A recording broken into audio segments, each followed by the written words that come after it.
লক্ষ্য করে দেখুন, এই মহিলাটি ২০ ফুট লম্বা একটি স্ট্রো দিয়ে মানুষের চর্বি শুষে নিচ্ছে। আর ভালো ব্যাপার হলো, এই মহিলার কিছু নীতি আছে, সে কখনোই সুরক্ষিত মানুষদের ক্ষতি করে না।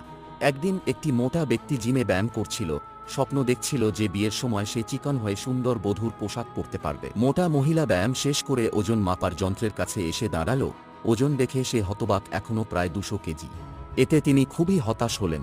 ঠিক সেই সময় পেছনে একটি কালো ছায়া দেখা গেল, মুহূর্তেই তাকে মাটিতে ফেলে দিল। মোটা মহিলা অনুভব করল তার পেটে কিছু একটা নড়ছে। হঠাৎ সেই নড়াচড়া করা জিনিসটি তার পেটে কামড় দিয়ে ধরল। ওজন মাপার যন্ত্রের সংখ্যা দ্রুত কমতে থাকল এবং মহিলার শরীর চর্বি শুষে শুকিয়ে একেবারে ধুলো হয়ে গেল। কিছুক্ষণের মধ্যেই ওয়াং টিম, একটি উদ্ধারকারী দল, ঘটনাস্থলে উপস্থিত হল। তারা মোটা মহিলার পেটের ক্ষত দেখে কিছুই বুঝতে পারল না। এরপর তারা জিমের কোচকে ডেকে পরিস্থিতি জানার চেষ্টা করল। কোচ যখন নিচু হয়ে কিছু তুলছিল, তখন দেখা গেল